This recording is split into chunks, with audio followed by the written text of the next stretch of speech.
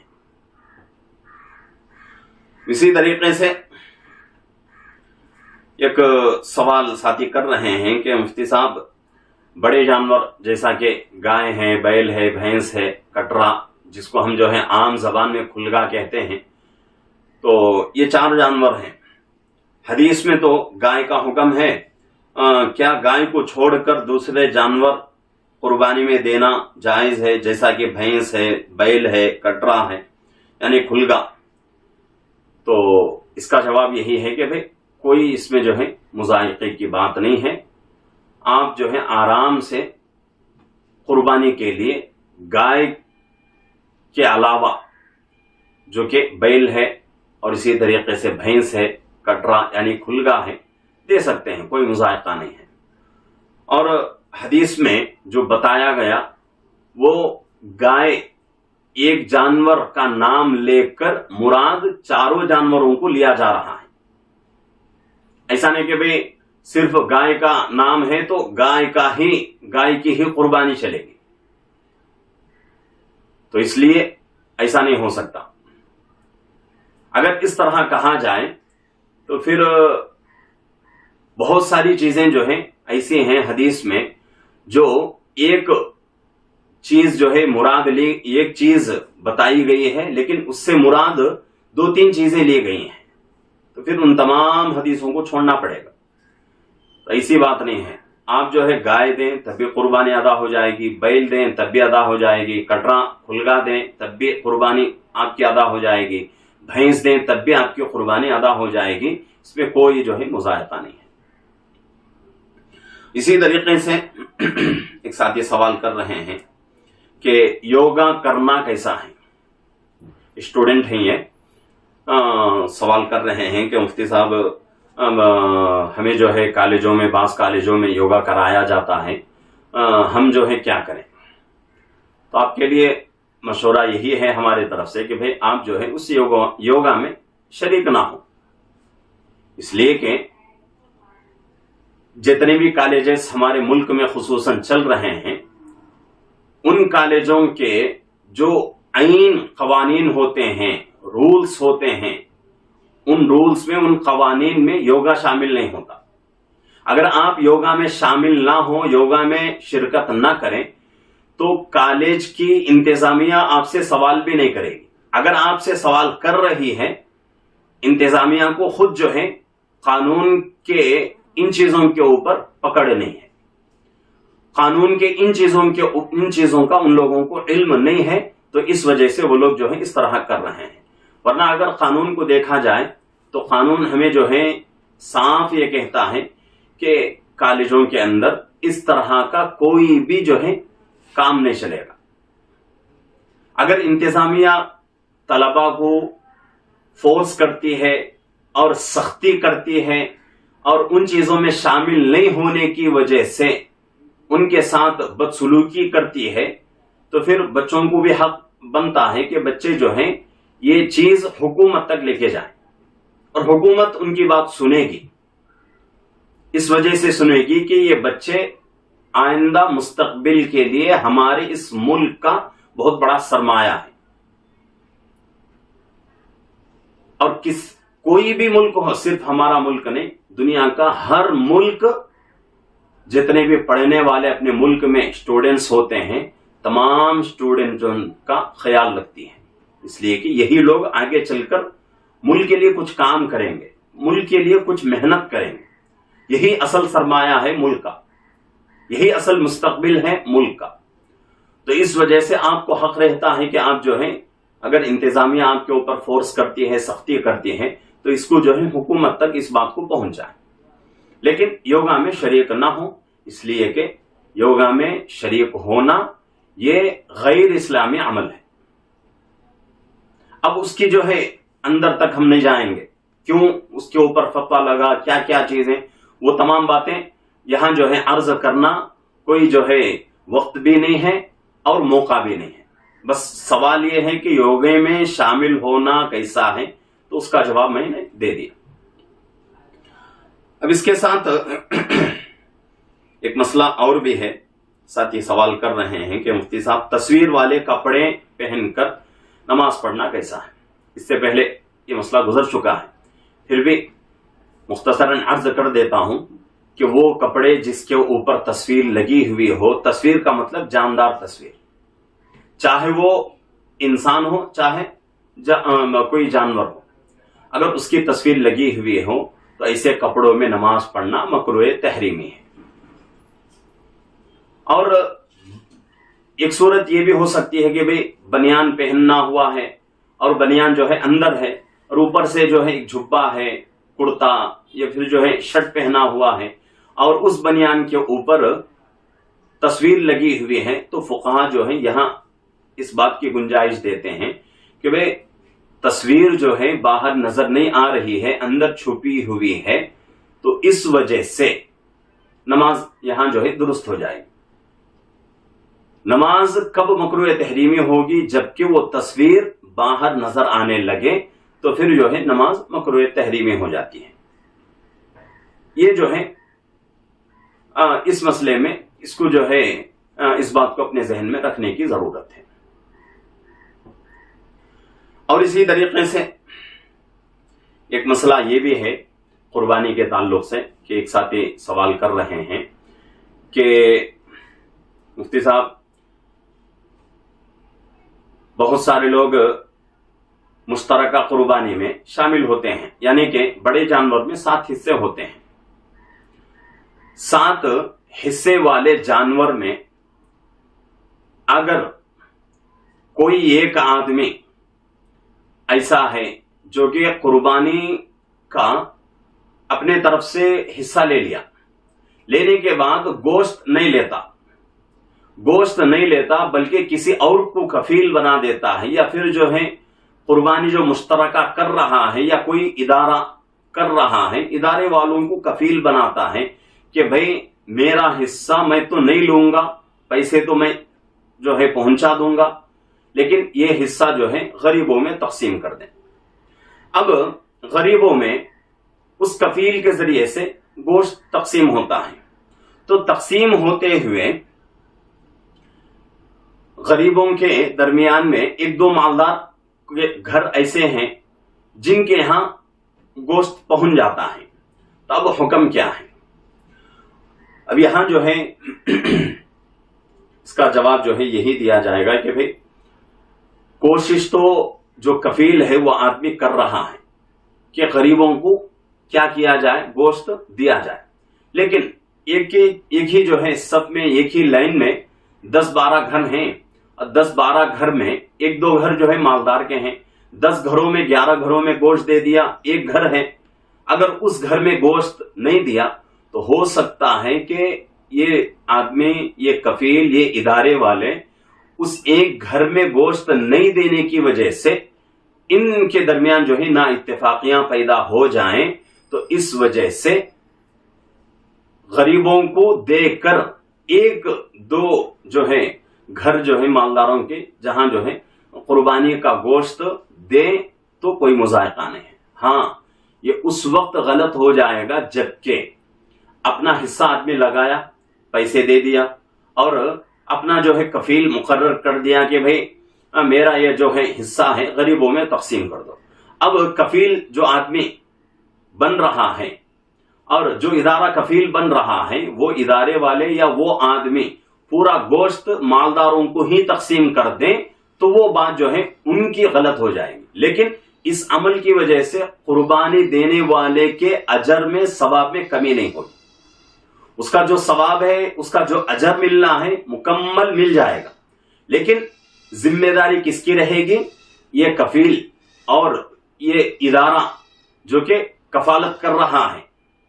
اس کی ذمہ داری لے رہا ہے اور ذمہ داری لے کر غلط طریقے سے کام کر رہا ہے تو وہ آدمی اور وہ ادارہ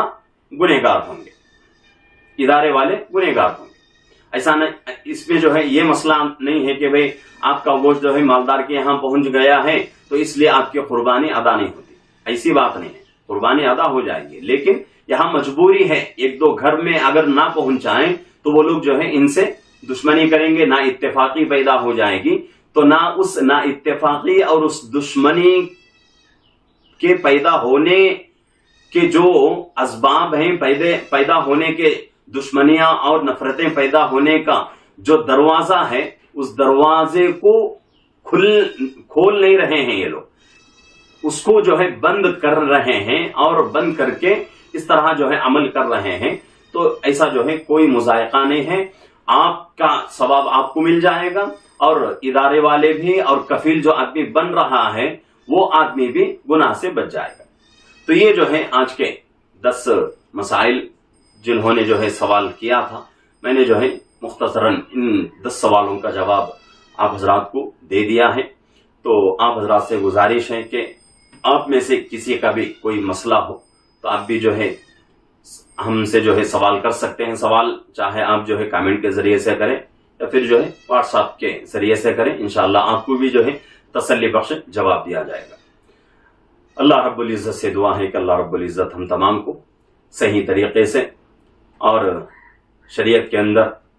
جو مسائل بیان ہوئے ہیں ان مسائل کو مد نظر رکھتے ہوئے ہر کام کرنے کی، ہر عبادت کرنے کی اللہ ہم سب کو توفیق عطا فرمائے، آمین۔ السلام علیکم ورحمۃ اللہ وبرکاتہ۔